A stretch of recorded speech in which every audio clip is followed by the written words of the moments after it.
खालसा वाहिगुरू जी की फतेह।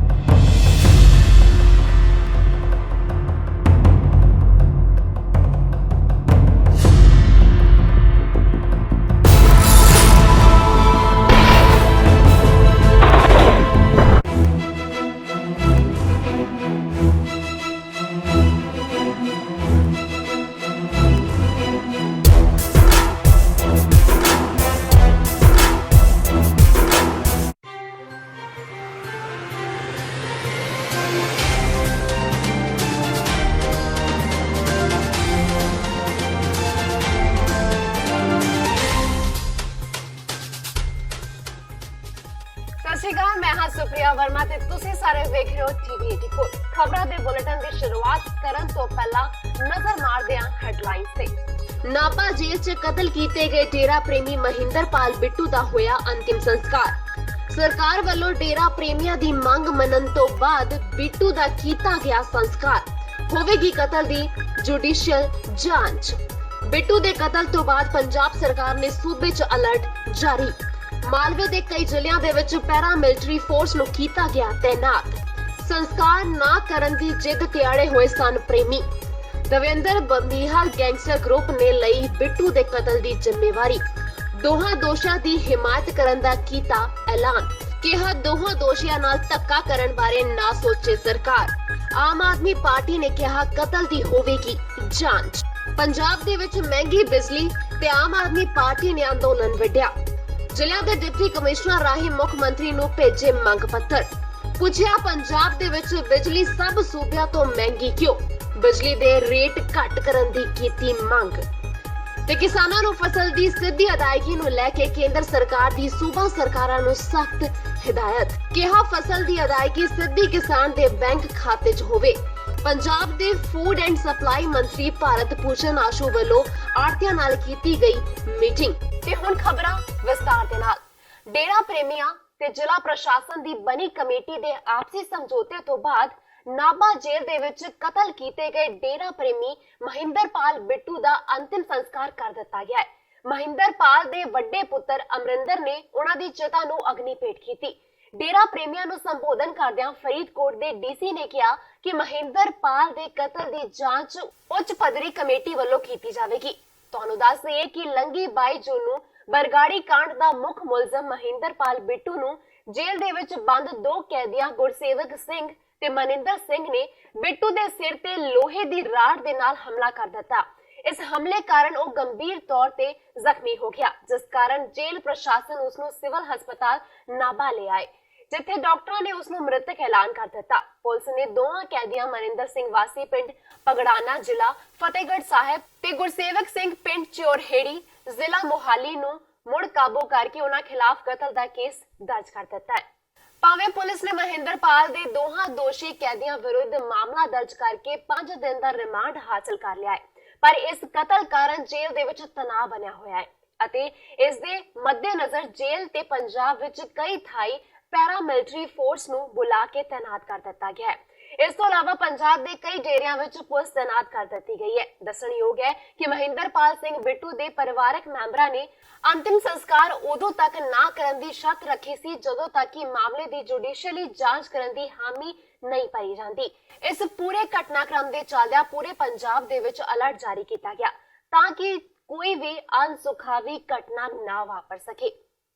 ਪੰਜਾਬ ਦੇ ਜੇਲ੍ਹ ਮੰਤਰੀ ਸੁਖਜਿੰਦਰ ਸਿੰਘ ਰੰਧਾਵਾ ਨੇ ਸਾਲ 2015 ਦੇ ਬਰਗਾੜੀ ਬੇਅਦਬੀ ਕਾਂਡ ਦੇ ਮੁੱਖ ਮੁਲਜ਼ਮ महिंदरपाल ਸਿੰਘ ਬਿੱਟੂ ਦੇ ਕਤਲ ਪਿੱਛੇ ਕੋਈ ਸਾਜ਼ਿਸ਼ ਹੋਣ ਦੀ ਸੰਭਾਵਨਾ ਤੋਂ ਇਨਕਾਰ ਨਹੀਂ ਕੀਤਾ।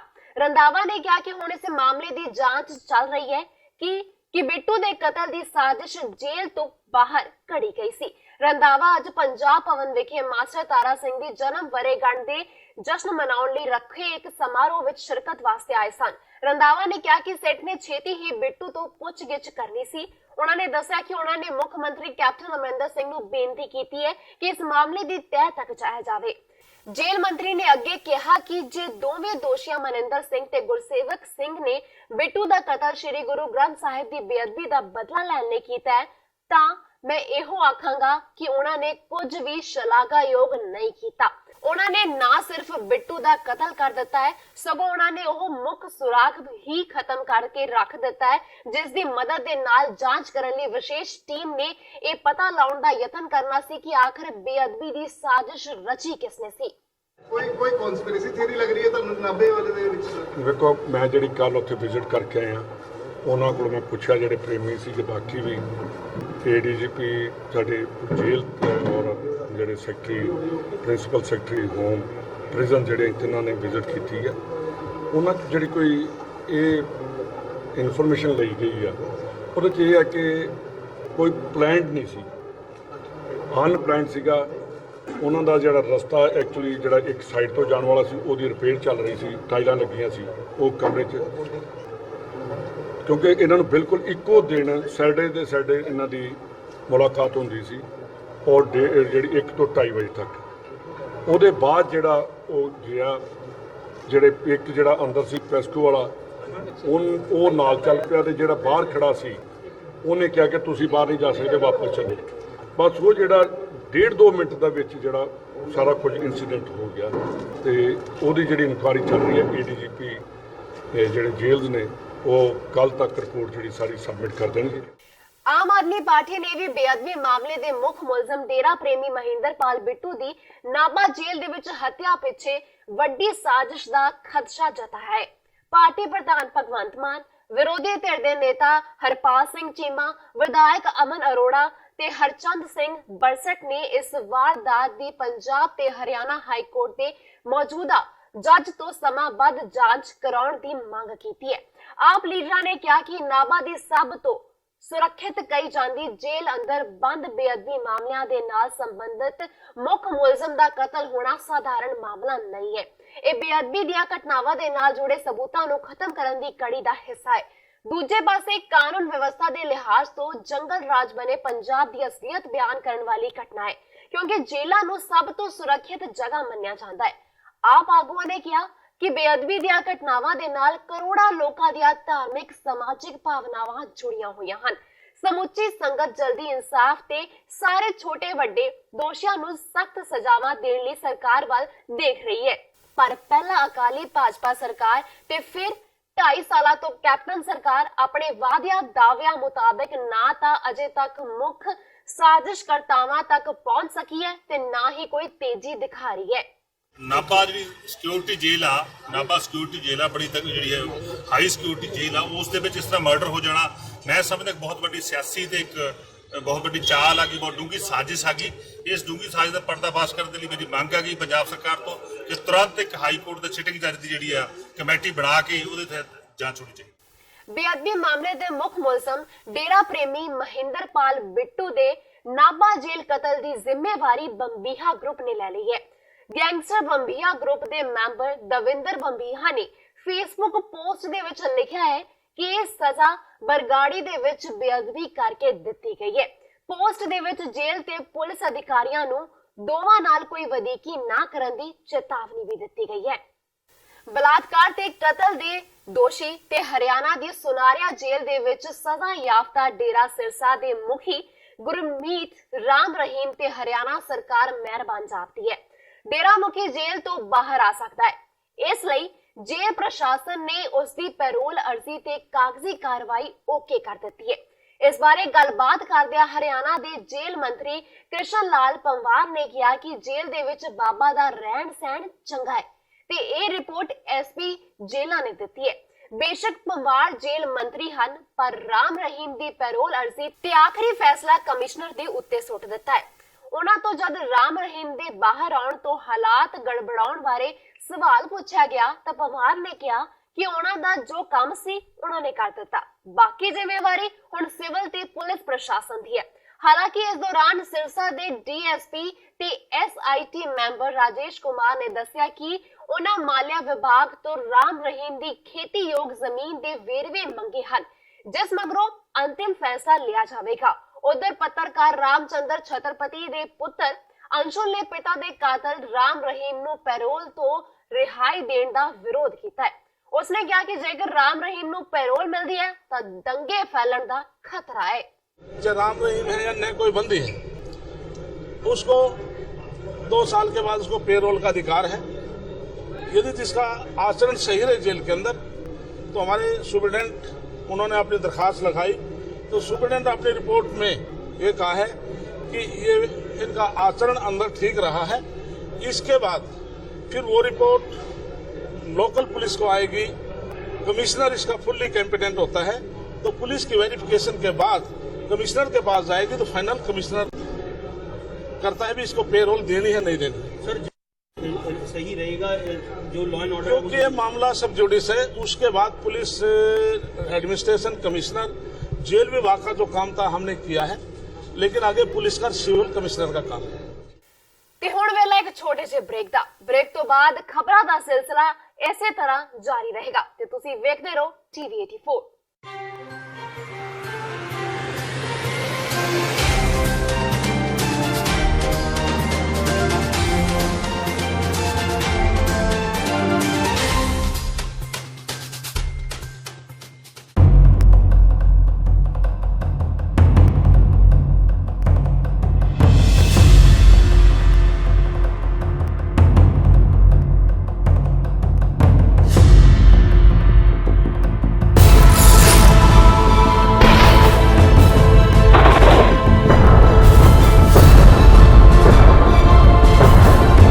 वाहिगुरु जी का खालसा, वाहिगुरु जी की फतेह। It's been over 30 years since the 1984 attack. And where do we stand today? What we need to realize is that many of us, or a majority of us, especially in Western industrial countries, feel the pain, we feel the dard, we feel that something needs to be done. But going back to when Baba Deep Singh drew the line in the sand and said everyone here feels something, but if you're ready to do something about it, then step over the line. And that's where we need to be. We need to be ready to step over that line and take action. So after 30 or something years, it's been plenty enough time for us to feel something. Now it's time for us to do something, especially as the diasporic Sikh youth. Waheguru Ji Ka Khalsa, Waheguru Ji Ki Fateh.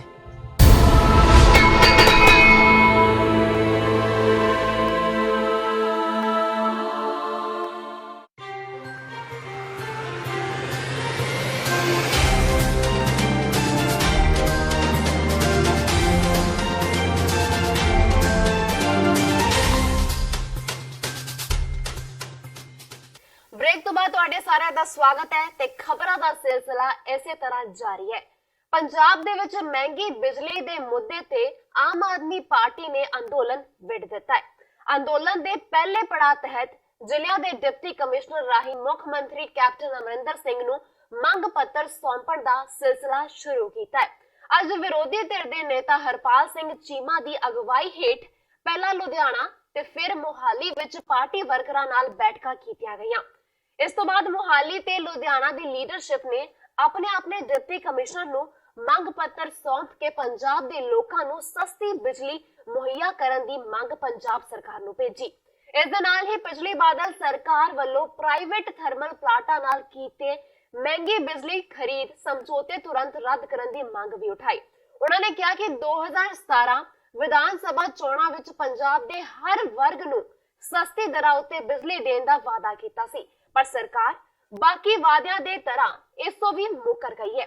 Punjab ਅੱਜ ਮੁਲਕ ਦੇ ਸਭ ਤੋਂ ਮਹਿੰਗੀ ਬਿਜਲੀ ਦੇਣ ਵਾਲੇ ਸੂਬਿਆਂ ਦੇ ਵਿੱਚ ਸ਼ੁਮਾਰ ਹੈ। ਉਹਨਾਂ ਨੇ ਕਿਹਾ ਕਿ ਪਿਛਲੀ ਸਰਕਾਰ ਵੱਲੋਂ ਪ੍ਰਾਈਵੇਟ ਥਰਮਲ ਪਲਾਂਟਾਂ ਨਾਲ ਇਸ ਤਰ੍ਹਾਂ ਦੇ ਸਮਝੌਤੇ ਕੀਤੇ ਸੀ, ਜੇ ਪੰਜਾਬ ਇੱਕ ਵੀ ਯੂਨਿਟ ਬਿਜਲੀ ਨਾ ਖਰੀਦੇ ਤਾਂ ਵੀ ਸਾਲਾਨਾ ਕੰਪਨੀਆਂ ਨੂੰ 2800 ਕਰੋੜ ਤੱਕ ਦੇਣ ਲਈ ਸਰਕਾਰ ਪਾਬੰਦ ਹੋਵੇਗੀ। 25 ਸਾਲਾਂ ਦੇ ਸਮਝੌਤੇ ਹੋਣ ਕਾਰਨ ਪੰਜਾਬ ਦੇ ਲੋਕਾਂ ਦਾ 70,000 ਕਰੋੜ ਤੱਕ ਇਹ ਕੰਪਨੀਆਂ ਲੁੱਟ ਕੇ ਲੈ ਜਾਣਗੀਆਂ। ਪੰਜਾਬ ਦੇ ਵਿੱਚ ਬਿਜਲੀ ਦੇ ਰੇਟ ਨੇ ਬਹੁਤ ਜ਼ਿਆਦਾ ਵਧੇ ਹੋਏ ਨੇ। ਕੱਲਾ ਪੰਜਾਬ ਸੂਬਾ ਗਾ ਜਿਹੜਾ ਕਿ ਹਿੰਦੁਸਤਾਨ ਦੇ ਵਿੱਚ ਕੱਲਾ ਸੂਬਾ ਗਾ ਸਭ ਤੋਂ ਵੱਧ ਬਿਜਲੀ ਦੇ ਰੇਟ ਨੇ, ਉਹਨੂੰ ਲੈ ਕੇ ਅਸੀਂ ਅੰਦੋਲਨ ਸ਼ੁਰੂ ਕਰਨ ਜਾ ਰਹੇ ਹਾਂ। ਪਹਿਲੀ ਮੀਟਿੰਗ ਹੈ ਲੁਧਿਆਣਾ ਦਿਹਾਤੀ ਦੀ ਮੀਟਿੰਗ ਆ। ਸਾਰੇ ਕਾਰਜਕਰਤਾ ਸਾਡੇ ਆਏ ਹੋਏ ਨੇ, ਜਿਹੜੇ ਵਲੰਟੀਅਰ ਸਾਹਿਬਾਨ ਆਏ ਹੋਏ ਨੇ, ਉਹਨਾਂ ਨੂੰ ਨੂੰ ਦੱਸਣਾ ਕਿਵੇਂ ਪਿੰਡਾਂ ਪਿੰਡ ਜਾਣਾ, ਕਿਵੇਂ ਘਰ ਘਰ ਜਾ ਕੇ ਲੋਕਾਂ ਨੂੰ ਸੁਚੇਤ ਕਰਨਾ ਕਿ ਪੰਜਾਬ ਦੇ ਵਿੱਚ 10 ਰੁਪਏ ਤੋਂ ਲੈ ਕੇ 12 ਰੁਪਏ ਪ੍ਰਤੀ ਯੂਨਿਟ ਪੰਜਾਬ ਵਿੱਚ ਪੈ ਰਿਹਾ, ਜਦਕਿ ਦਿੱਲੀ ਸਟੇਟ ਆ ਜਿਹੜਾ ਬਿਜਲੀ ਖਰੀਦਦਾ ਬਾਹਰਲੇ ਸੂਬੇ ਤੋਂ, ਉਹ ਜਿਹੜਾ ਹੈਗਾ 1 ਰੁਪਏ ਤੋਂ ਲੈ ਕੇ 2.5 ਰੁਪਏ ਤੱਕ ਬਿਜਲੀ ਦਿੰਦਾ। ਪੰਜਾਬ ਜਿਹੜਾ ਸੂਬਾ ਹੈਗਾ ਬਿਜਲੀ ਪੈਦਾ ਕਰਦਾ ਗਾ, ਇੱਥੇ 10 ਰੁਪਏ ਤੋਂ ਲੈ ਕੇ 12 ਰੁਪਏ ਮਿਲਦੀ ਹੈ। ਇਸ ਗੱਲ ਨੂੰ ਲੈ ਕੇ ਅਸੀਂ ਅੰਦੋਲਨ ਸ਼ੁਰੂ ਕਰਨ ਜਾ ਰਹੇ ਪੰਜਾਬ ਦੇ ਵੱਡੇ ਪੱਧਰ ਤੇ। ਅੱਜ ਪਹਿਲੇ ਪੜਾਅ ਦੇ ਉੱਤੇ ਜਿਹੜੀ ਹੈਗੀ ਮੀਟਿੰਗ ਹੈਗੀ, ਲੁਧਿਆਣਾ ਦਿਹਾਤੀ ਦੀ ਮੀਟਿੰਗ ਹੈ, ਉਹ ਲੈਣਾ ਹੈ। ਕਿਸਾਨਾਂ ਨੂੰ ਫਸਲ ਦੀ ਸਿੱਧੀ ਅਦਾਇਗੀ ਨੂੰ ਲੈ ਕੇ ਕੇਂਦਰ ਸਰਕਾਰ ਵੱਲੋਂ ਹੁਣ ਸੂਬਿਆਂ ਨੂੰ ਸਖਤੀ ਦੇ ਨਾਲ ਨਿਰਦੇਸ਼ ਜਾਰੀ ਕੀਤੇ ਗਏ ਨੇ ਕਿ ਜੇ ਉਹ ਸਿੱਧੀ ਅਦਾਇਗੀ ਕਿਸਾਨ ਦੇ ਬੈਂਕ ਖਾਤੇ ਵਿੱਚ ਨਹੀਂ ਕਰਨਗੇ ਤਾਂ ਸੂਬਾ ਸਰਕਾਰ ਦੀ ਬਾਕੀ ਸਕੀਮਾਂ ਲਈ ਆ ਰਹੀਆਂ ਸਬਸਿਡੀਆਂ ਨੂੰ ਰੋਕ ਦਿੱਤਾ ਜਾਵੇਗਾ। ਕੇਂਦਰ ਦੇ ਇਸ ਫੈਸਲੇ ਤੋਂ ਬਾਅਦ ਪੰਜਾਬ ਦੇ ਫੂਡ ਐਂਡ ਸਿਵਲ ਸਪਲਾਈ ਮੰਤਰੀ ਭਾਰਤ ਭੂਸ਼ਣ ਆਸ਼ੂ ਨੇ ਆੜ੍ਹਤੀਆਂ ਦੀਆਂ ਜਥੇਬੰਦੀਆਂ ਦੇ ਨਾਲ ਵਿਸ਼ੇਸ਼ ਬੈਠਕਾਂ ਕੀਤੀਆਂ। ਪੱਤਰਕਾਰਾਂ ਦੇ ਨਾਲ ਗੱਲਬਾਤ ਦੌਰਾਨ ਆਸ਼ੂ ਨੇ ਨੀਲੇ ਕਾਰਡਾਂ ਸੰਬੰਧੀ ਬੋਲਦਿਆਂ ਕਿਹਾ ਕਿ ਨੀਲੇ ਕਾਰਡ ਹੋਲਡਰਾਂ ਨੂੰ ਆਟਾ ਦਾਲ ਸਕੀਮ ਦੇ ਤਹਿਤ ਮਿਲਣ ਵਾਲੇ ਲਾਭ ਉਸੇ ਤਰ੍ਹਾਂ ਜਾਰੀ ਰਹਿਣਗੇ। नहीं वो तो बहुत अच्छी क्लैरिटी ले आंदी है, कुछ दुचिती नहीं है, सिर्फ कार्ड बदले जा रहे, बेनीफिशरी तो सेम ही रहने, कार्ड वो स्मार्ट कार्ड बनने और बिल्कुल बनने हैं। बाकी जो वेरीफिकेशन वाला प्रोसैस है वो तो ऑनगोइंग है, एक डायनेमिक प्रोसैस है, चलती रहती है। किसी की डैथ हो गई तो कटिया जाता है, कोई जम गया तो वो इनकलूड हो जाता है, वो तो चली जाना है। ये सेंट्रल गवर्नमेंट ने एक PFMS सिस्टम ऑनलाइन जी पेमेंट है फार्मर्स ਨੂੰ किस तरीके करनी है ਉਹਦੇ ਵਾਸਤੇ ਇਹ ਮੀਟਿੰਗ ਰੱਖੀ ਗਈ ਹੈ, ਉਹਨੂੰ ਲਾਗੂ ਕਰਨ ਵਾਸਤੇ। ਉਹਦੇ 'ਚ ਕੁਝ ਖਦਸ਼ੇ ਹੈ ਸਾਡੇ ਆੜਤੀ ਸਾਹਿਬਾਨਾਂ ਦੇ, ਉਹ ਉਹਨਾਂ ਨਾਲ ਡਿਸਕਸ ਕੀਤੇ ਗਏ ਹੈ ਤੇ ਉਹਨੂੰ ਲਾਗੂ ਕਿਵੇਂ ਕਰਨਾ ਉਹਦੀ ਵਿਉਂਤਬੰਦੀ ਬਣਾਉਣ ਵਾਸਤੇ ਮੀਟਿੰਗ ਕੀਤੀ ਗਈ ਸੀ। ਹਾਂ ਪਹਿਲਾਂ ਚੱਲਦੀ ਗਈ ਸੀਗੀ, ਉਦੋਂ ਐਕਸਟੈਂਸ਼ਨ ਮਿਲ ਗਈ ਸੀਗੀ ਕਿਉਂਕਿ ਆੜਤੀ ਸਾਰੇ ਸਾਹਿਬਾਨ ਰਿਲੈਕਟੈਂਟ ਸੀਗੇ ਥੋੜੇ ਜਿਹੇ। ਹੁਣ ਉਹਨਾਂ ਨੂੰ ਮਨਾ ਕੇ ਇਹਨੂੰ ਕਿਸ ਤਰੀਕੇ ਇੰਪਲੀਮੈਂਟ ਕਰਨਾ, ਕਿਉਂਕਿ ਸੈਂਟਰਲ ਗਵਰਨਮੈਂਟ ਸਾਡੇ ਸਾਰੇ ਐਡਮਿਨਿਸਟ੍ਰੇਟਿਵ ਚਾਰजेस ਔਰ ਸਬਸਿਡੀ ਵਗੈਰਾ ਰੋਕਣ ਜਾ ਰਹੀ ਹੈ ਵੀ ਜੇ ਤੁਸੀਂ ਇਹਨੂੰ ਲਾਗੂ ਨਹੀਂ ਕਰਦੇ ਤਾਂ ਅਸੀਂ ਰੋਕਾਂਗੇ। ਉਸ ਉਹਨਾਂ ਵਾਸਤੇ ਵੀ ਨੁਕਸਾਨਦੇਹ ਹੈ, ਸਟੇਟ ਗਵਰਨਮੈਂਟ ਵਾਸਤੇ ਵੀ ਨੁਕਸਾਨਦੇਹ ਹੈ। ਉਹਦੇ ਵਾਸਤੇ ਉਹਨਾਂ ਨੂੰ ਸਾਰੀ ਸਿਚੁਏਸ਼ਨ ਤੋਂ ਅਪਰਾਈਜ਼ ਕਰਵਾਇਆ ਤੇ ਉਹਨਾਂ ਨੂੰ ਦੱਸਿਆ ਵੀ ਇਹ ਬਹੁਤ ਜ਼ਰੂਰੀ ਹੈ ਹੁਣ ਇਹਨੂੰ ਲਾਗੂ ਕਰਨਾ। ਇਹ ਹਾਲੇ ਡਿਸਕਸ਼ਨਸ ਚੱਲ ਰਹੀ ਹੈ, ਫਿਰ CM ਸਾਹਿਬ ਦੇ ਲੈਵਲ ਤੇ ਫੈਸਲਾ ਹੋਏਗਾ। ਆਪਣੀ ਪਤਨੀ ਤੇ 3 ਬੱਚਿਆਂ ਦਾ ਕਤਲ ਕਰ ਉਹਨਾਂ ਦੀਆਂ ਲਾਸ਼ਾਂ ਨਹਿਰ ਦੇ ਵਿੱਚ ਸੁੱਟਣ ਵਾਲੇ ਕਲਯੋਗੀ ਪਿਤਾ ਨੂੰ ਅੰਮ੍ਰਿਤਸਰ ਦੀ ਦਿਹਾਤੀ ਪੁਲਿਸ ਨੇ ਗ੍ਰਿਫਤਾਰ ਕਰ ਲਿਆ। ਮੁਲਜ਼ਮ ਦੀ ਸ਼ਨਾਖਤ ਹਰਵੰਤ ਸਿੰਘ ਵਾਸੀ ਤੇੜਾ ਖੁਰਦ ਵਜੋਂ ਹੋਈ ਹੈ। ਪੁਲਿਸ ਮੁਤਾਬਿਕ ਹਰਵੰਤ ਸਿੰਘ ਨੇ ਇਹ ਕਾਰਾ ਆਪਣੇ ਭਾਂਜੇ ਗੁਲਦੀਪ ਸਿੰਘ ਤੇ 2 ਹੋਰ ਵਿਅਕਤੀਆਂ ਦੇ ਨਾਲ ਮਿਲ ਕੇ 16 ਜੂਨ ਦੀ ਰਾਤ ਨੂੰ ਕੀਤਾ। ਦੋਸ਼ੀਆਂ ਨੇ ਇੱਕੋ ਵੇਲੇ ਹੀ 4 ਮ੍ਰਿਤਕਾਂ ਦੇ ਸਿਰ ਤੇ ਜਾਨਲੇਵਾ ਵਾਰ ਕੀਤੇ। ਹਰਵੰਤ ਸਿੰਘ ਦੇ 3 ਬੱਚੇ ਜਵਾਨ ਸਨ ਤੇ ਤਿੰਨਾਂ ਦੀ ਉਮਰ 20 ਤੋਂ 29 ਸਾਲ ਦੇ ਦਰਮਿਆਨ ਸੀ। ਪੁਲਿਸ ਮੁਤਾਬਿਕ ਹਰਵੰਤ ਸਿੰਘ ਦੇ ਕਈ ਔਰਤਾਂ ਦੇ ਨਾਲ ਨਾਜਾਇਜ਼ ਸੰਬੰਧ ਸਨ, ਜਿਸ ਕਾਰਨ ਉਹਨਾਂ ਦੇ ਘਰ ਕਲੇਸ਼ ਰਹਿੰਦਾ ਸੀ। ਪੁਲਿਸ ਨੇ ਹਰਵੰਤ ਦੇ ਭਾਂਜੇ ਸਮੇਤ 2 ਹੋਰ ਮੁਲਜ਼ਮਾਂ ਨੂੰ ਗ੍ਰਿਫਤਾਰ ਕਰ ਲਿਆ ਤੇ ਇਹਨਾਂ ਕੋਲੋਂ ਕਤਲ ਲਈ ਵਰਤੇ ਹਥਿਆਰ ਅਤੇ ਨਾਲ ਹੀ 2 ਨਾਜਾਇਜ਼ ਪਿਸਤੌਲ ਵੀ ਫੜ ਲਏ ਗਏ ਹਨ। ਸਫੇਦੇ ਦੀਆਂ ਲੱਕੜਾਂ ਜਿਨ੍ਹਾਂ ਨਾਲ ਇਹਨਾਂ ਨੇ ਉਹਨਾਂ 4 ਜਣਿਆਂ ਦਾ ਇੱਕ ਜਾਣੇ ਦਾ ਕਤਲ ਕੀਤਾ ਤੇ ਫਿਰ ਇਹਨਾਂ ਕੋਲੋਂ 32 ਬੋਰ ਦਾ ਇੱਕ ਪਿਸਟਲ ਤੇ ਇੱਕ 315 ਬੋਰ ਦਾ ਇੱਕ ਪਿਸਟਲ ਤੇ ਕੁੱਲ 8 ਰਾਉਂਡ ਜਿਹੜੇ ਕਾਰਤੂਸ ਹੈ ਉਹ ਵੀ ਬਰਾਮਦ ਕੀਤੇ ਗਏ। ਫਿਰੋਜ਼ਪੁਰ ਦੇ ਪਿੰਡ ਕਾਸੂ ਬੇਗੂ ਦੇ ਵਿੱਚ ਇੱਕ 32 ਸਾਲਾ ਨੌਜਵਾਨ ਦੀ ਨਸ਼ਾ ਓਵਰਡੋਜ਼ ਲੈਣ ਕਾਰਨ ਮੌਤ ਹੋ ਗਈ। ਦੱਸਿਆ ਜਾ ਰਿਹਾ ਹੈ ਕਿ ਕੇਵਲ ਸਿੰਘ ਪਿਛਲੇ 5 ਸਾਲਾਂ ਤੋਂ ਨਸ਼ਾ ਕਰਨ ਦਾ ਆਦੀ ਸੀ ਤੇ ਅੱਜ ਸਵੇਰੇ ਬਾਹਰ ਕੰਮ ਕਰਨ ਦੀ ਭਾਲ ਦੇ ਵਿੱਚ ਬਾਹਰ ਗਿਆ ਸੀ ਤੇ ਉੱਥੇ ਨਸ਼ੇ ਦੀ ਓਵਰਡੋਜ਼ ਕਾਰਨ ਉਸ ਦੀ ਮੌਤ ਹੋ ਗਈ। ਕੇਵਲ ਦੀ ਮ੍ਰਿਤਕ ਦੇਹ ਨੂੰ ਪੋਸਟਮਾਰਟਮ ਲਈ ਭੇਜ ਦਿੱਤਾ ਗਿਆ ਹੈ। ਮ੍ਰਿਤਕ ਆਪਣੇ ਪਿੱਛੇ 7 ਸਾਲਾ ਲੜਕੀ ਤੇ ਪਤਨੀ ਛੱਡ ਗਿਆ ਹੈ। ਹਾਲਾਂਕਿ ਮੌਕੇ ਤੇ ਪਹੁੰਚੀ ਥਾਣਾ ਕੁਲਗੜੀ ਦੀ ਪੁਲਿਸ ਨੇ ਕਿਹਾ ਕਿ ਅਜੇ ਮੌਤ ਦਾ ਕਾਰਨ ਨਹੀਂ ਪਤਾ ਲੱਗ ਸਕਿਆ ਤੇ ਪੋਸਟਮਾਰਟਮ ਦੀ ਰਿਪੋਰਟ ਆਉਣ ਤੋਂ ਬਾਅਦ ਹੀ ਕੁਝ ਕਿਹਾ ਜਾ ਸਕਦਾ ਹੈ ਕਿ ਇਸ ਦੀ ਮੌਤ ਕਿਸ ਨਸ਼ੇ ਦੀ ਓਵਰਡੋਜ਼ ਕਾਰਨ ਹੋਈ ਹੈ। ਇਹ ਇਹਨਾਂ ਦਾ ਕੰਮ ਕਰਦਾ ਹੈ, ਕੋਈ ਪੈਸਾ ਟਾਕਾ ਨਹੀਂ ਲੈਂਦਾ ਹੈ, ਕੋਈ ਨਸ਼ੇ ਦੀ ਡੋਜ਼ ਦੇ ਵਿੱਚ ਕੰਮ ਕਰਦਾ ਹੈ। ਇਹ ਜਦੋਂ ਸਾਨੂੰ ਪਤਾ ਲੱਗਾ ਆਏ ਤਾਂ ਜਦੋਂ ਆਪਣੇ ਸਾਡੇ ਜਿਆਦਾ ਡੈਥ ਹੋਈ ਪਈ ਸੀ ਟੀਕੇ ਦੀ ਡੋਜ਼ ਨਾਲ ਪੂਰਾ ਹੋਇਆ ਜੀ। ਤੇ ਪਿੰਡੋਂ ਹੀ ਨਸ਼ਾ ਮਿਲਿਆ ਸੀ, ਪੱਪੂ ਹੈਗਾ ਚੱਪੜ ਕਨਾਰੇ ਜੀ ਹਰਦੀਪ, ਉਹਨਾਂ ਤੋਂ ਲਿਆ ਨੇ ਨਸ਼ਾ। ਉਹਨਾਂ ਘਰ ਦੇ 3 ਪਰਿਵਾਰ ਬਟ ਲੜਕਾ ਹੀ ਵੇਚਦਾ, ਉਹਦੀ ਘਰ ਦੀ ਵੇਚਦੀ ਤੇ ਆਪ ਹੀ ਵੇਚਦਾ, ਉਹ 3 ਜੀ ਵੇਚਦੇ ਨੇ ਨਸ਼ਾ। ਤੁਹਾਡੀ ਕੀ ਮੰਗ ਹੋਣੀ? ਸਾਡੀ ਮੰਗ ਹੈ ਜੀ ਵੀ ਇਹਦੇ ਜੋ ਡੈਥ ਹੋਈ ਇਹਦੇ ਪੂਰਾ ਮੁੱਲ ਪੈਣਾ ਚਾਹੀਦਾ, ਵੀ ਇਹਦੇ ਕਾਰਵਾਈ ਹੋਣੀ ਚਾਹੀਦੀ ਇਹਨਾਂ ਬੰਦਿਆਂ ਸਾਰਿਆਂ ਦੇ ਇਹਨਾਂ ਜਿੰਨਾ ਨਸ਼ਾ ਵੇਚਦੇ ਨੇ ਸਾਰੇ ਤੇ ਕਾਰਵਾਈ ਹੋਣੀ ਚਾਹੀਦੀ ਇਹਨਾਂ ਤੇ। ਕਾਵਲ ਪੁੱਤਰ ਕਾਵਲ ਏਰੀਅਸ ਕੇਵਲ ਪੁੱਤਰ ਮੰਗਲ ਵਾਸੀ ਰੁਕਣਾ ਬਿੱਦੂ ਦਾ ਸੀਗਾ ਮੁੰਡਾ। ਹਾਂਜੀ ਇਹ ਕੰਮ ਲੱਗਿਆ ਹੋਇਆ ਸੀਗਾ ਪੱਪੂ ਪੁੱਤਰ ਰੇਸ਼ਮ ਦੇ।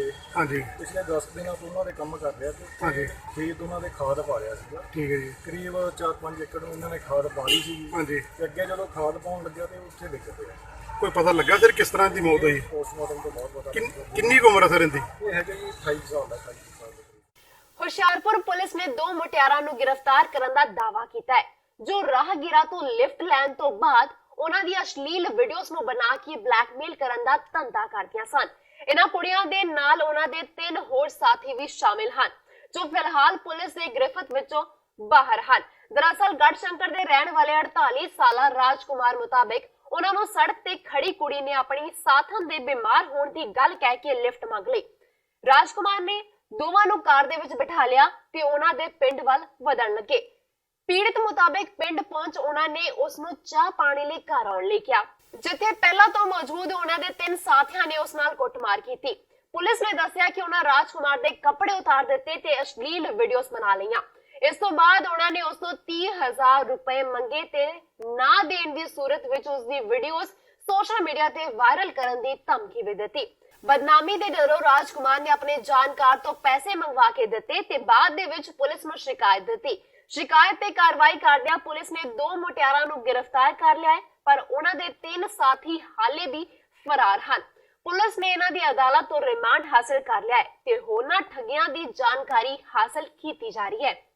ਸੇਵਾ ਸਿੰਘ ਪੁੱਤਰ ਮਹਿੰਦਰ ਸਿੰਘ ਵਾਸੀ ਭੱਜਲ ਕਲਾਂ ਮੇਰੇ ਕੋਲ ਆਇਆ ਸੀਗਾ, ਜਿਹਨੇ ਮੈਨੂੰ ਆਪਣੀ ਕਹਾਣੀ ਸੋਚ ਦੱਸੀ ਕਿ ਮੇਰੇ ਨਾਲ 22 ਤਰੀਕ ਨੂੰ ਜਿਹੜਾ ਮੈਂ ਪਿੰਡ ਗਾਮ ਨੂੰ ਜਾ ਰਿਹਾ ਸੀ ਤੇ ਡਗਾਮ ਦੇ ਜਦੋਂ ਰਸਤੇ ਵਿੱਚ ਮੈਂ ਜਾਣਾ ਤੇ ਮੈਨੂੰ ਇੱਕ ਲੜਕੀ ਨੇ ਹੱਥ ਦਿੱਤਾ। ਉਹਨੇ ਕਿਹਾ ਵੀ ਮੈਨੂੰ ਥੋੜਾ ਲਿਫਟ ਦੇ ਦਿਓ, ਮੈਨੂੰ ਚੱਕਰ ਆਉਂਦੇ, ਮੇਰੀ ਸਿਹਤ ਨਹੀਂ ਠੀਕ। ਮੈਂ ਤਾਂ ਉਸ ਤਰੀਕੇ ਨਾਲ, ਮੇਰੀ ਉਮਰ ਕਰੀਬ 62-65 ਸਾਲ ਹੈਗੀ ਹੈ ਤੇ ਮੈਂ ਉਹਨੂੰ ਪਿੱਛੇ ਬਿਠਾ ਲਿਆ ਤੇ ਉਹ ਮੈਨੂੰ ਕਹਿੰਦੀ ਮੈਨੂੰ ਘਰੇ ਛੱਡ ਦਿਓ। ਮੈਂ ਉਹਨੂੰ ਸੂਰਾਪੁਰ ਘਰ ਮੂਹਰੇ ਲੈ ਗਿਆ ਤੇ ਘਰ ਮੂਹਰੇ ਜਦੋਂ ਗਿਆ ਤਾਂ ਮੈਨੂੰ ਉਹਨੇ ਕਿਹਾ ਵੀ ਮੈਨੂੰ ਹੁਣ ਚੱਕਰ ਆ ਕੇ ਡਿੱਗ ਸਕਦੀ ਹੈ, ਤੁਸੀਂ ਮੈਨੂੰ ਅੰਦਰ ਕਰ ਦਿਓ। ਤੇ ਮੈਂ ਉਹਨੂੰ ਸਹਾਰਾ ਦੇ ਕੇ ਅੰਦਰ ਕੀਤਾ ਤੇ ਉੱਥੇ ਜਿਹੜੀ ਹੈ ਕਿ ਪਹਿਲਾਂ ਹੀ ਮਨੀਸ਼ਾ ਇੱਕ ਜਿਹਦਾ ਨਾਂ ਲੈ ਰਿਹਾ ਸੀ, ਉਹ ਲੇਡੀਜ਼ ਉੱਥੇ ਸੀ, ਉਹਨੂੰ ਗੇਟ ਬੰਦ ਕਰ ਲਿਆ। ਗੇਟ ਬੰਦ ਕਰ ਤੋਂ ਮੈਨੂੰ ਅੰਦਰ ਕਮਰੇ 'ਚ ਲੈ ਗਏ ਜਿੱਥੇ 3 ਬੰਦੇ ਹੋਰ ਸੀਗੇ, ਇਹਨਾਂ ਦੇ ਨਾਂ ਵੀ ਇਹਨਾਂ ਤੋਂ ਪਤਾ ਲੱਗਾ ਤੇ ਉਹਨਾਂ ਨੇ ਫਿਰ ਕੁੱਟਮਾਰ ਕੀਤੀ। ਕੁੱਟਮਾਰ ਕਰਕੇ ਫਿਰ ਮੈਨੂੰ ਉਹਦੀ ਨੰਗਾ ਕਰਕੇ ਮੂਵੀ ਬਣਾ ਲਈ। ਮੂਵੀ ਬਣਾਉਣ ਤੋਂ ਬਾਅਦ ਫਿਰ ਉਹਨੂੰ ਤੋਂ 30,000 ਰੁਪਈਆ ਲੈ ਕੇ ਆੜਤੀ ਤੋਂ ਮੰਗਵਾਇਆ ਤੇ ਫਿਰ ਇਹਦੀ ਜਾਨ ਉੱਥੋਂ ਉਹਨੂੰ ਛੱਡਿਆ। ਹੋਰ ਇੱਦਾਂ ਦੇ ਮਾਮਲੇ ਸਾਹਮਣੇ ਆ ਸਕਦੇ ਆ ਕਿਉਂਕਿ ਲੜਕੀਆਂ ਬਹੁਤ ਤੇਜ਼ ਤਰਾਰ ਹੈ ਤੇ ਹਲੇ ਤੇ ਹੋਰ ਡੂੰਘਾਈ ਨਾਲ ਤਫਤੀਸ਼ ਕਰ ਰਹੇ ਹਾਂ। ਫਿਲਹਾਲ ਮਾਮਲਾ ਦਰਜ ਕਰ ਲਿਆ ਗਿਆ। ਮਾਮਲਾ ਦਰਜ ਕਰ ਲਿਆ ਗਿਆ। ਮੁਕੱਦਮਾ ਨੰਬਰ 94 ਦਰਜ ਕੀਤਾ ਸੀ ਤੇ 399 323 120 20 506 IPC। ਲੁਧਿਆਣਾ ਪੁਲਿਸ ਦੀ STF ਦੀ ਟੀਮ ਨੇ 4 ਨਸ਼ਾ ਤਸਕਰਾਂ ਨੂੰ 750 ਗ੍ਰਾਮ ਹੈਰੋਇਨ ਸਮੇਤ ਗ੍ਰਿਫਤਾਰ ਕਰਨ ਦਾ ਦਾਅਵਾ ਕੀਤਾ ਹੈ।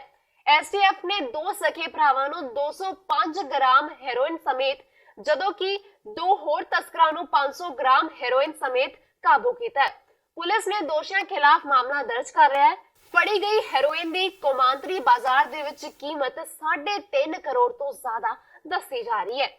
ਸਾਡੀ STF ਲੁਧਿਆਣਾ ਯੂਨਿਟ ਦੀ ਟੀਮ ਨੇ ਕੱਲ ਥਾਣਾ ਸਲੇਮ ਟਾਪਰੀ ਅਤੇ ਥਾਣਾ ਬਸਤੀ ਜੋਧੇਵਾਲ ਵਿੱਚ 2 ਵੱਖ-ਵੱਖ ਮੁਕੱਦਮੇ NDPS ਐਕਟ ਦੇ ਮੁਖਬਰੀ ਦੇ ਆਧਾਰ ਤੇ ਦਰਜ ਕਰਾ ਕੇ 4 ਆਰੋਪੀਆਂ ਨੂੰ ਕਾਬੂ ਕਰਕੇ ਇਹਨਾਂ ਦੇ ਪਾਸੋਂ 705 ਗ੍ਰਾਮ ਹੈਰੋਇਨ ਰਿਕਵਰ ਕੀਤੀ ਆ। ਪਹਿਲੇ ਮੁਕੱਦਮੇ ਦੇ ਵਿੱਚ ਅਸੀਂ 205 ਗ੍ਰਾਮ ਹੈਰੋਇਨ ਬਰਾਮਦ ਕੀਤੀ ਆ। ਉਹ ਦੋਵੇਂ ਸਕੇ ਭਰਾ ਨੇ ਅਤੇ ਲੁਧਿਆਣੇ ਦੇ ਰਹਿਣ ਵਾਲੇ ਨੇ ਅਤੇ ਦੂਜੇ ਮੁਕੱਦਮੇ ਦੇ ਵਿੱਚ 2 ਜਿਹੜੇ ਦੋਵੇਂ ਦੋਸਤ ਨੇ ਅਤੇ ਅੰਮ੍ਰਿਤਸਰ ਦੇ ਰਹਿਣ ਵਾਲੇ ਨੇ, ਇਹਨਾਂ ਦੇ ਪਾਸੋਂ 500 ਗ੍ਰਾਮ ਹੈਰੋਇਨ ਬਰਾਮਦ ਕੀਤੀ ਆ। ਅੱਜ ਅਸੀਂ ਚਾਰੇ ਦੋਸ਼ੀਆਂ ਨੂੰ ਮਾਨਯੋਗ ਅਦਾਲਤ ਦੇ ਵਿੱਚ ਪੇਸ਼ ਕਰਕੇ ਪੁਲਿਸ ਰਿਮਾਂਡ ਹਾਸਲ ਕਰ ਰਹੇ ਹਾਂ। ਇਹ ਪਤਾ ਲਗਾਵਾਂਗੇ ਕਿ ਇਹ ਆਰੋਪੀ ਇੰਨੀ ਭਾਰੀ ਮਾਤਰਾ ਦੇ ਵਿੱਚ ਬਰਾਮਦ ਹੈਰੋਇਨ ਕਿੱਥੋਂ ਲੈ ਕੇ ਆਏ ਸੀ ਤੇ ਲੁਧਿਆਣੇ ਦੇ ਵਿੱਚ ਇਹਨਾਂ ਨੇ ਕਿਹੜੇ ਗਾਹਕਾਂ ਨੂੰ ਸਪਲਾਈ ਕਰਨੀ ਸੀ। ਸਰ ਕਿੰਨੀ ਦੇਰ ਤੋਂ ਕੰਮ ਕਰਦੇ ਆ ਰਹੇ ਸੀ ਆਰੋਪੀ? ਇਹ 2 ਆਰੋਪੀ ਜਿਹੜੇ ਲੁਧਿਆਣੇ ਦੇ ਨੇ ਇਹ ਕਰੀਬ 2 ਸਾਲ ਤੋਂ ਅਤੇ ਅੰਮ੍ਰਿਤਸਰ ਵਾਲੇ ਕਰੀਬ 3-4 ਸਾਲ ਤੋਂ ਕੰਮ ਕਰਦੇ ਨੇ। ਇਹਨਾਂ ਦੇ ਪਹਿਲਾਂ ਵੀ ਮੁਕੱਦਮੇ ਦਰਜ ਹੋਏ। ਜਿਹੜਾ ਇੱਕ ਆਰੋਪੀ ਅਮਿਤ ਕੁਮਾਰ ਆ ਲੁਧਿਆਣੇ ਦਾ ਰਹਿਣ ਵਾਲਾ, ਇਹਦੇ ਵਰਖਲਾਫ 4 ਮੁਕੱਦਮੇ ਪਹਿਲਾਂ ਵੀ ਦਰਜ ਨੇ ਅਤੇ ਦੂਜਿਆਂ ਦੇ ਅਸੀਂ ਰਿਕਾਰਡ ਪੜਤਾਲ ਅਜੇ ਪਤਾ ਕਰਾ ਰਹੇ ਹਾਂ। ਤਰਨਤਾਰਨ ਦੇ ਪਿੰਡ ਜਹਾਂਗੀਰ ਵਿਖੇ ਬੀਤੀ ਰਾਤ ਪਤੀ ਵੱਲੋਂ ਆਪਣੀ ਪਤਨੀ ਦੇ ਨਾਜਾਇਜ਼ ਸੰਬੰਧਾਂ ਤੋਂ ਤੰਗ ਆ ਕੇ ਪਤਨੀ ਦਾ ਗਲਾ ਘੁੱਟ ਕੇ ਕਤਲ ਕਰਨ ਦਾ ਮਾਮਲਾ ਸਾਹਮਣੇ ਆਇਆ ਹੈ। ਮਰਨ ਵਾਲੀ ਔਰਤ ਦੀ ਪਹਿਚਾਣ 35 ਸਾਲਾ ਸ਼ਰਨਜੀਤ ਕੌਰ ਵਜੋਂ ਹੋਈ ਹੈ। ਪੁਲਿਸ ਵੱਲੋਂ ਮ੍ਰਿਤਕ ਔਰਤ ਦੇ ਪਤੀ ਚਰਨਜੀਤ ਸਿੰਘ ਦੇ ਖਿਲਾਫ ਕਤਲ ਦਾ ਮਾਮਲਾ ਦਰਜ ਕਰਕੇ ਜਾਂਚ ਸ਼ੁਰੂ ਕਰ ਦਿੱਤੀ ਗਈ ਹੈ। ਮੇਰਾ ਨਾਮ ਕਮਲਜੀਤ ਹੈ ਭਾਜੀ। ਕਿਹੜੀ ਭੈਣ ਦਾ ਜੀ? ਸ਼ਰਨਜੀਤ ਕੌਰ। ਕੀ ਗੱਲ ਹੋਈ? ਪਤਾ ਨਹੀਂ ਭਾਜੀ, ਅੱਗੇ ਲੜਦੇ ਹੀ ਅੱਜ ਕਿਤੇ ਲੜੇ ਵੀ ਨਹੀਂ ਆ, ਨਾ ਦੱਸਿਆ ਹੀ ਉਹਨੇ। ਕੱਲ ਸ਼ਾਮੀ 6:15 ਵਜੇ ਛੋਟੇ ਬੇਟੇ ਨੇ ਵੇਖਿਆ ਤੇ ਦਰਵਾਜ਼ਾ ਬੰਦ, ਤਾਲਾ ਲੱਗਾ ਸੀ। ਫਿਰ ਆਣ ਕੇ ਥੱਲਿਓਂ ਦੀ ਵੇਖ ਕੇ ਗਿਆ ਤੇ ਫਿਰ ਮੇਰੀ ਦਰਾਣੀ ਨੇ ਆਵਾਜ਼ ਦੇ ਕੇ ਲਿਆਂਦੀ ਮੈਨੂੰ। ਫਿਰ ਮੈਂ ਆਣ ਕੇ ਤਾਲਾ ਤੋੜਿਆ ਤੇ ਬੈੱਡ ਤੇ ਲੇਟੀ ਫਾਹ ਦਿੱਤਾ ਸੀ ਗਲੇ 'ਚ। ਕਿੰਨੇ ਮਾਰਿਆ ਤੁਹਾਨੂੰ ਲੱਗਦਾ? ਜੀਜੇ ਮੇਰੇ ਨੇ ਮਾਰਿਆ, ਫਾਹ ਦੇ ਕੇ ਮਾਰਿਆ। ਕੀ ਨਾੜੀ ਬੀਜੀ ਜੀ? ਚਰਨਜੀਤ ਸਿੰਘ। ਕੋਈ ਝਗੜਾ ਕੀ ਹੈ ਇਹਨਾਂ? ਨਹੀਂ ਝਗੜਾ ਕੱਲ ਕੋਈ ਨਹੀਂ ਝਗੜਾ ਹੋਇਆ ਇਹਨਾਂ ਦਾ। ਪਹਿਲਾਂ ਪਹਿਲਾਂ ਘਰੇ ਹੀ ਸ਼ਰਾਬ ਸ਼ੁਰੂ ਪੀਂਦਾ ਹੈ ਤੇ ਘਰੇ ਕੁੱਟਦਾ ਮਾਰਦਾ ਹੈ, ਹੋਰ ਕੋਈ ਝਗੜਾ ਨਹੀਂ ਹੋਇਆ ਇਹਨਾਂ ਦਾ। ਬੱਚੇ ਕਿੱਥੇ ਗਏ? ਬੱਚੇ ਮੇਰੇ ਵੱਲ ਹੀ ਹੈ। ਕੱਲ ਤੇ ਤੁਸੀਂ ਕੀ ਮੰਗ ਕਰਦੇ? ਮੰਗ ਭਾਜੀ ਇਨਸਾਫ ਮਿਲਣਾ ਚਾਹੀਦਾ। ਬੇਮੌਤ ਮਾਰਿਆ ਮੇਰੀ ਭੈਣ ਨੂੰ ਇਹਨਾਂ ਨੇ। ਜਿਹੜਾ ਕਤਲ ਹੋਇਆ ਸੀ ਉਹਦੇ ਬਾਰੇ ਸਾਨੂੰ ਇਨਫੋਰਮੇਸ਼ਨ ਮਿਲੀ ਸੀਗੀ। ਉਹਦੇ ਸੰਬੰਧੀ ਅਸੀਂ ਲੜਕੀ ਦੇ ਬਾਪ ਦੇ ਬਿਆਨ ਹਾਸਲ ਕਰ ਲਏ ਤੇ ਐਫਆਈਆਰ ਦਰਜ ਕਰ ਰਹੇ ਆ। ਜਿਹੜੀ ਅਗਲੀ ਕਾਰਵਾਈ ਹੈ, ਕਾਨੂੰਨੀ ਕਾਰਵਾਈ ਅਮਲ ਵਿੱਚ ਲਿਆਂਦੀ ਜਾ ਰਹੀ ਆ। ਕਤਲ ਦੇ ਕਾਰਨ ਪਤਾ ਲੱਗਾ? ਕਾਰਨ ਇਹੀ ਹੈ ਵੀ ਮੁੰਡਾ ਜਿਹੜਾ ਵਾ ਉਹਦੇ ਚਾਲ ਚੱਲਣ ਤੇ ਸ਼ੱਕ ਕਰਦਾ ਸੀਗਾ, ਆਪਣੀ ਪਤਨੀ ਦੇ ਚਾਲ ਚੱਲਣ ਤੇ ਸ਼ੱਕ ਕਰਦਾ। ਇਸੇ ਗੱਲ ਨੂੰ ਲੈ ਕੇ ਉਹਨਾਂ ਦਾ ਆਪਸ ਵਿੱਚ ਝਗੜਾ ਰਹਿੰਦਾ ਸੀ। ਤਾਂ ਥੋੜਾ ਜਿਹਾ ਇਸ ਤਰ੍ਹਾਂ ਸੀ ਵੀ ਵਿਹਲਾ ਰਹਿਣ ਕਰਕੇ ਪੈਸੇ ਪੂਸੇ ਦੀ ਉਹਦੇ ਕੋਲ ਆਪਣੀ ਪਤਨੀ ਕੋਲੋਂ ਹੀ ਖਿੱਚ ਤੂ ਕਰਦਾ ਸੀ। ਲੜਕੀ ਜਿਹੜੀ ਉਹ ਆਪਣੇ ਮਿਹਨਤ ਮਜ਼ਦੂਰੀ ਕਰਕੇ ਬਾਹਰ ਆਪਣੇ ਬੱਚਿਆਂ ਦਾ ਪਾਲਣ ਪੋਸ਼ਣ ਕਰਦੀ ਸੀ। ਤਾਂ ਇਹਨਾਂ ਗੱਲਾਂ ਨੂੰ ਲੈ ਕੇ ਉਹ ਥੋੜਾ ਜਿਹਾ ਉਹਦੇ ਆਚਰਣ ਤੇ ਸ਼ੱਕ ਕਰਦਾ ਸੀ। ਕਿਸ ਤਰ੍ਹਾਂ ਤੱਕ ਲੱਗੇ? ਉਹਦੀ ਗਲਾ ਘੁੱਟ ਕੇ ਹੱਤਿਆ ਹੋਈ ਹੈ। ਉਹਦੇ ਪਰਨਾ ਲੈ ਕੇ ਉਹਦੇ ਗਲ ਵਿੱਚ ਪਾ ਕੇ ਉਹਦਾ ਗਲਾ ਘੁੱਟ ਦਿੱਤਾ ਗਿਆ। ਤੇ ਇਹ ਸਨ ਅੱਜ ਦੀਆਂ ਖਬਰਾਂ ਤੇ ਜਾਂਦੇ ਜਾਂਦੇ ਨਜ਼ਰ ਮਾਰਦੇ ਆ ਅੱਜ ਦੀਆਂ ਹੈਡਲਾਈਨਸ ਤੇ। ਨਾਭਾ ਜੇਲ੍ਹ 'ਚ ਕਤਲ ਕੀਤੇ ਗਏ ਡੇਰਾ ਪ੍ਰੇਮੀ ਮਹਿੰਦਰਪਾਲ ਬਿੱਟੂ ਦਾ ਹੋਇਆ ਅੰਤਿਮ ਸੰਸਕਾਰ। ਸਰਕਾਰ ਵੱਲੋਂ ਡੇਰਾ ਪ੍ਰੇਮੀਆਂ ਦੀ ਮੰਗ ਮੰਨਣ ਤੋਂ ਬਾਅਦ ਬਿੱਟੂ ਦਾ ਕੀਤਾ ਗਿਆ ਸੰਸਕਾਰ। ਹੋਵੇਗੀ ਕਤਲ ਦੀ ਜੁਡੀਸ਼ੀਅਲ ਜਾਂਚ। ਬਿੱਟੂ ਦੇ ਕਤਲ ਤੋਂ ਬਾਅਦ ਪੰਜਾਬ ਸਰਕਾਰ ਨੇ ਸੂਬੇ 'ਚ ਅਲਰਟ ਜਾਰੀ। ਮਾਲਵੇ ਦੇ ਕਈ ਜ਼ਿਲ੍ਹਿਆਂ ਦੇ ਵਿੱਚ ਪੈਰਾਮਿਲਟਰੀ ਫੋਰਸ ਨੂੰ ਕੀਤਾ ਗਿਆ ਤੈਨਾਤ। ਸੰਸਕਾਰ ਨਾ ਕਰਨ ਦੀ ਜਿੱਦ ਤੇ ਅੜੇ ਹੋਏ ਸਨ ਪ੍ਰੇਮੀ।